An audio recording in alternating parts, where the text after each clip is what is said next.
So before we go over the main topic, which is the subjective illusion of control versus the third party, we're going to kind of break down what the subjective perception is.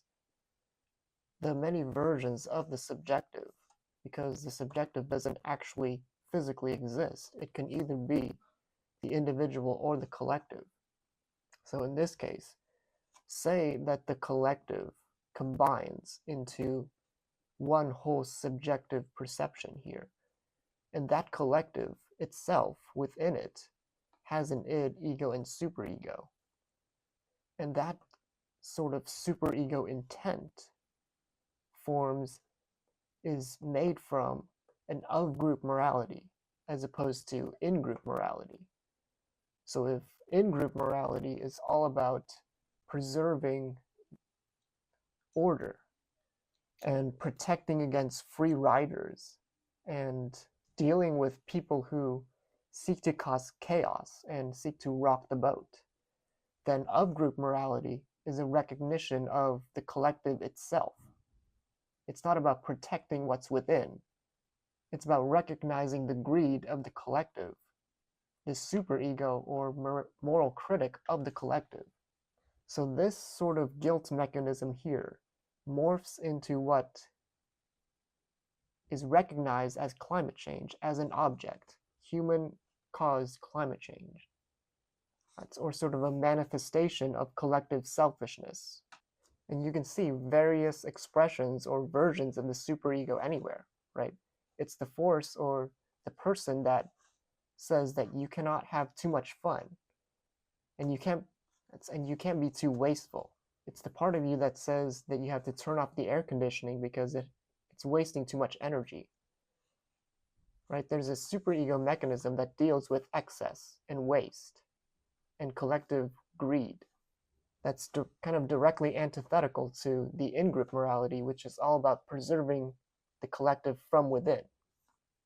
And if we think of this here, this subjective construct as climate change here, as an object, it's a product of the intersection of all of these individual forces here. So you have the collective superego here, and also the purification reflex. It's the natural instinct to cleanse your environment of whatever you think is dirty or impure.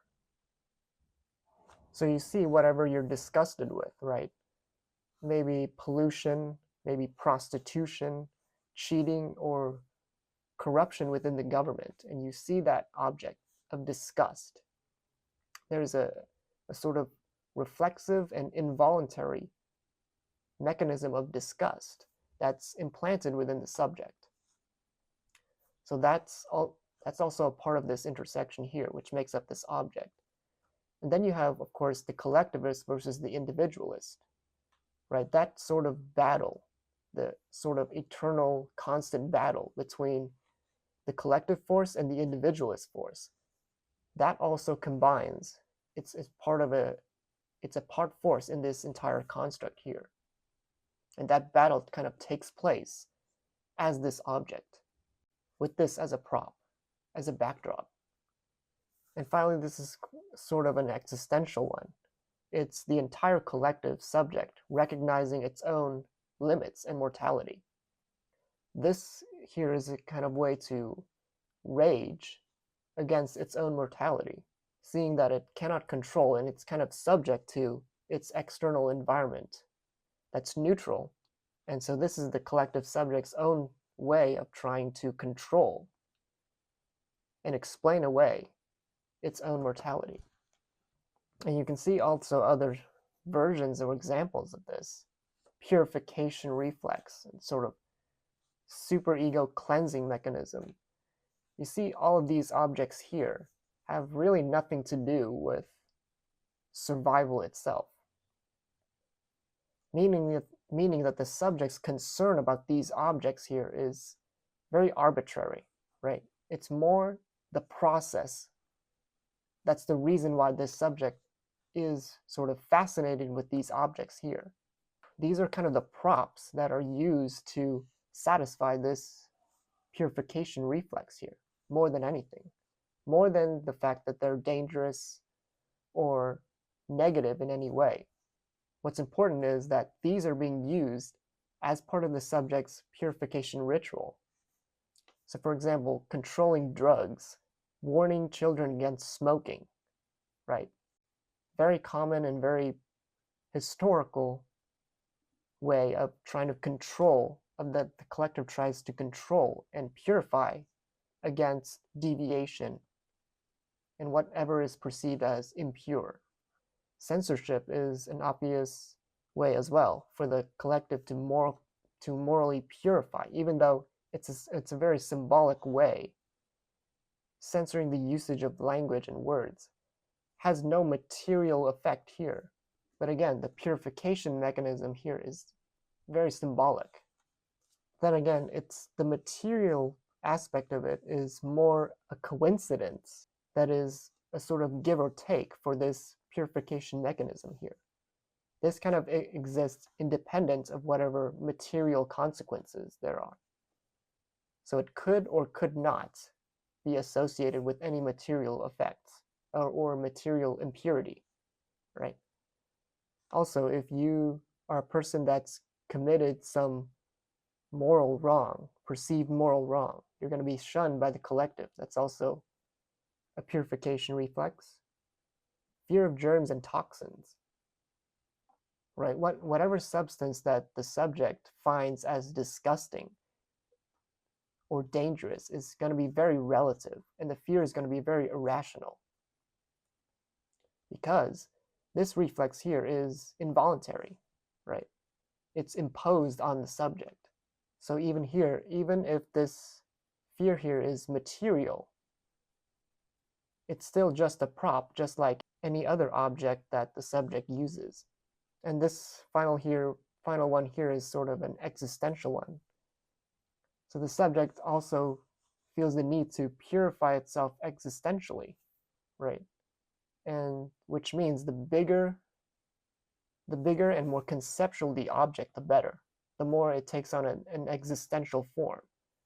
So the mistrust of these institutions, which are kind of like institutions or objects of authority, this fulfills the subject's need to rebel against authority, against an authority figure, right? And so to sort of pick apart the corruption of these institutions. So now we're going to define this duality here between the subjective realm and objective realm. And we're going to kind of lead into the illusion of free will. So before we deal with the object that the subject manipulates itself, we're going to see the duality between them, the duality between the subject and the third party. And in this case, the object actually exists within the subjective realm. So we're going to break down the subjective illusion of control, or its free will, into two parts here, the subject and the object, right? I manipulate the environment. The person manipulates this object. That's how the subject exercises its control. And we take this here, this whole thing here, and you imagine an object. There's going to be what the object is and whatever the object is not, right? So if you think of this cube here as an object, there's a place where there is whatever the cube is made of in material reality, and there's whatever it is not made of, everything else that is not the cube. So there's a space that the cube takes up, and there's the lack of space, the antithesis of the cube, or the opposite of what it is. And so if we treat the free will as an object here, then everything that free will isn't is third-party objectivity. Whatever is not the subject or the object, or whatever renders this here irrelevant. And if you consider any object, it's going to have boundaries. So it's going to reach a point where it can no longer be perceived, or you're going to reach a point where the object no longer exists. And that's where the object ends, here in the third party. And actually, the third party is going to be evidence that this thing here does not actually exist. Because what is the object but its boundaries? If you take away the boundaries of this object here, the object doesn't actually exist. In a sense, the object has nothing but its boundaries. So an object which is characterized by its boundaries, right? Like a physical object. If free will is considered an object, then the object is actually made up of what it isn't. If an object is defined by its boundaries, then it's defined by what it is not. The object is defined by its contradictions or antithesis, which is empty space in this case. The opposite of an object is empty space, which means that all there is either space or lack of space, which itself is a form of space. So everything that exists is either the object itself or not the object, which is the object in its non-existent form. So all there is the object. All there is free will. So if all objects are actually made up of empty space, then all there is nothing. And free will as an object, all there is free will, is the subject's free will.